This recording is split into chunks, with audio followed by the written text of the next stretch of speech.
Hello friends, कैसे हैं आप लोग।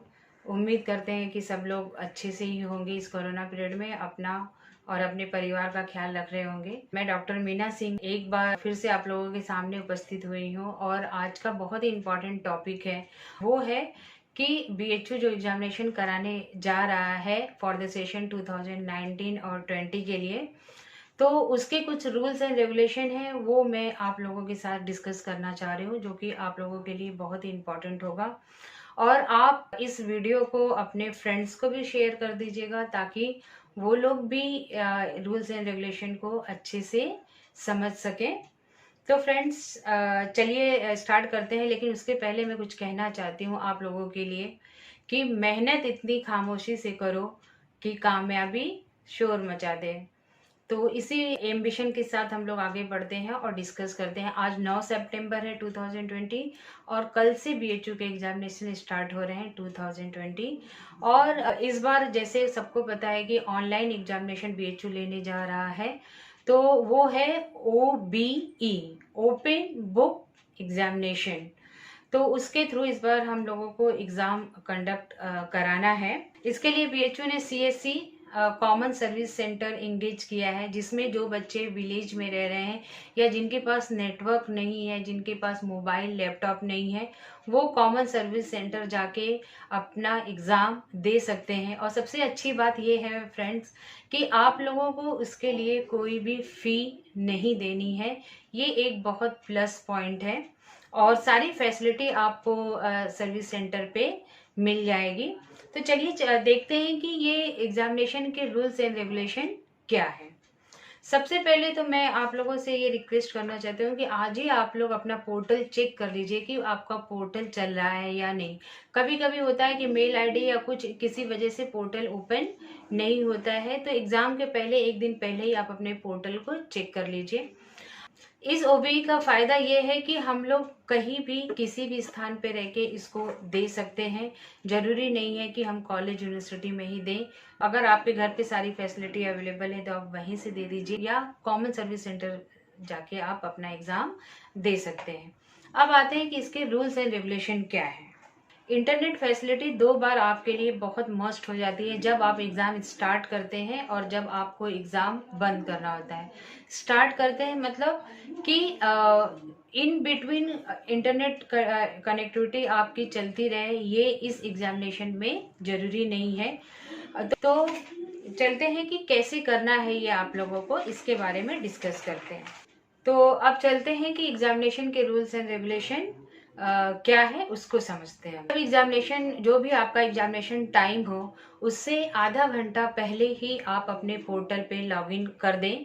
और जैसे ही एग्जामिनेशन आपका स्टार्ट होगा, एक एग्जांपल दे रही हूँ कि अगर एग्जामिनेशन सुबह 8 बजे है, तो सुबह 8 बजे आपके पोर्टल पे क्वेश्चन पेपर अपलोड हो जाएगा। आप उसको देख लीजिए। आप चाहे तो उसका प्रिंट आउट भी निकाल के रख सकते हैं और उसके हिसाब से फिर आप अपना लिखना स्टार्ट कर सकते हैं। इसके लिए आपकी जो वेबसाइट अवेलेबल है वो है www.bhuonline.in।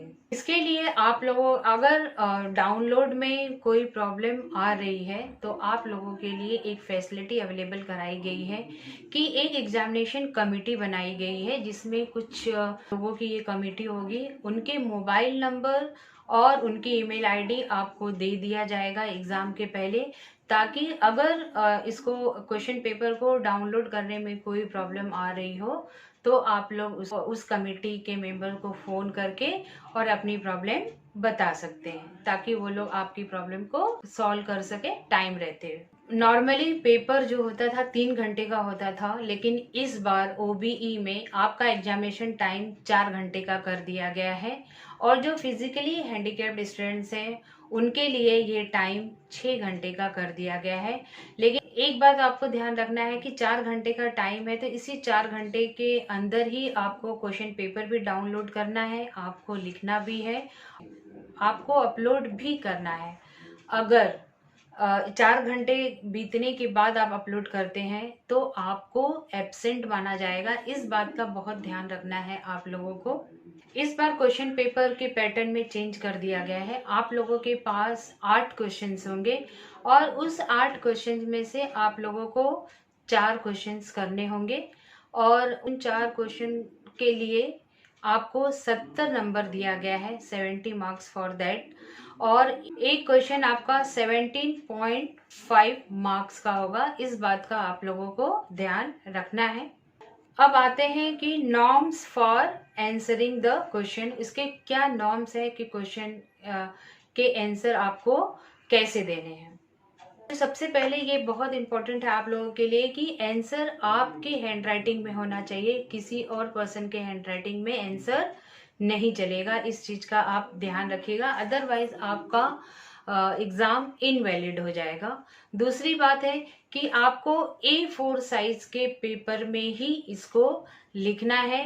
White paper A4 size ही आपको लेना है लिखने के लिए।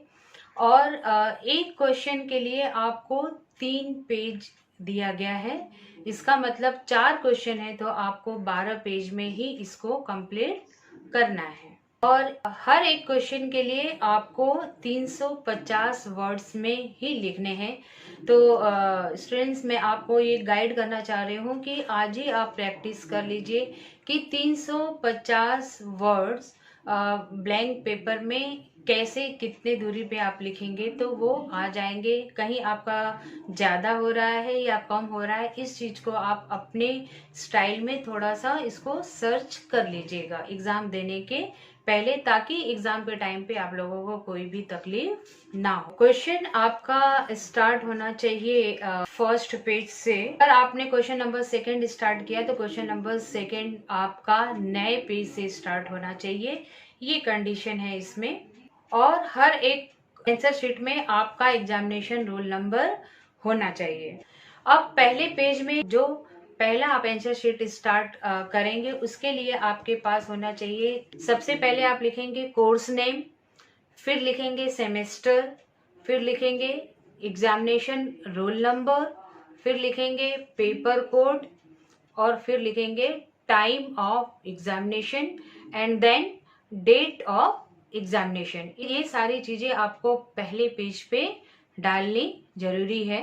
बाद में आप अपने आंसर शीट को अपलोड कर सकते हैं। याद रखिएगा कि 4 घंटे का टाइम क्रॉस नहीं होना चाहिए। जैसे ही आपका आंसर शीट पूरा हो जाए वैसे ही आप इसको अपलोड करिए, क्योंकि लास्ट टाइम पे सर्वर बहुत ही बिजी होता है, इसलिए जितना जल्दी आपका हो जाएगा उतना जल्दी आपके लिए अच्छा होगा। बट कैसे क्वेश्चन आपको लिखने हैं, क्या क्या मटेरियल आपको ऐड करने हैं, इसके पहले वाले वीडियो में मैं ऑलरेडी बता चुकी हूँ कि कोई भी क्वेश्चन पेपर को सॉल्व करने के लिए कौन से टिप्स आपको अपनानी चाहिए। इसके पहले वाले वीडियो में मैं ऑलरेडी आप लोगों को बता चुकी हूँ। तो how to write in exam, ये वीडियो आपको आई बटन प्रेस करने पे मिल जाएगा, जो ऑन द स्क्रीन आपको दिखाई दे रहा होगा। और अगर किसी बच्चे का मान लीजिए कि नहीं हुआ या उसको आंसर अपलोड करने में दिक्कत आ रही है, तो वो 4 घंटे के अंदर ही अपनी जो एग्जामिनेशन कमेटी उसकी बनी होगी, तो कमेटी को फोन करके वो बता सकते हैं बच्चे